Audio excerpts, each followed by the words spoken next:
മഹാമൗനത്തിന് ഇന്നേക്ക് ഒരു വാരമാകുന്നു. ഇക്കഴിഞ്ഞ 2-ാം തീയതിയാണ് സുജിത്ത് എന്ന യുവാവിനുമേൽ ജനമൈത്രി പോലീസ് പുറത്തെടുത്ത മനോവീര്യം നാടറിഞ്ഞത്.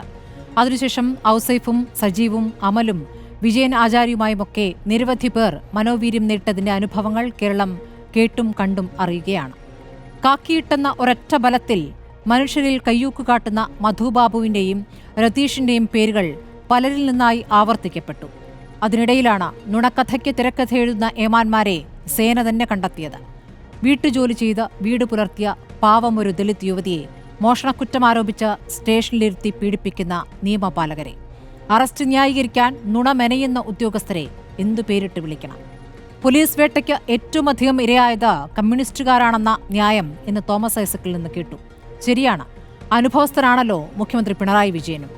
1975 സെപ്റ്റംബർ 28-ന് MLA പിണറായി വിജയനെ അറസ്റ്റ് ചെയ്തു കൊണ്ടുപോയി ലോക്കപ്പിൽ ലൈറ്റെല്ലാം ഓഫാക്കി പേര് ചോദിച്ചു നടന്ന കൂട്ടമർദ്ദനം അങ്ങ് തന്നെയല്ലേ സഭയിൽ വിവരിച്ചിട്ടുള്ളത്? 5 ആളുകളിട്ട് തല്ലി, എല്ലാ രീതിയിലും തല്ലി, മാറി മാറി ചവിട്ടി, ഷർട്ടും മുണ്ടുമൊക്കെ നഷ്ടപ്പെട്ട് സെൻട്രൽ ജയിലിൽ എത്തിച്ചതും മുറിവുകൾ രേഖപ്പെടുത്താൻ ജയിലർ സമ്മതിക്കാതിരുന്നതുമൊക്കെ അനുഭവസാക്ഷ്യമായി അങ്ങ് സഭയിൽ പറഞ്ഞതാണ്. കാക്കിക്കരുത്ത് നേരിട്ടറിഞ്ഞ മുഖ്യമന്ത്രി 7-ാം ദിനവും മൗനം തുടരുമ്പോൾ പോലീസ് ഭീകരതയോ എന്നതാണ് ചോദ്യം.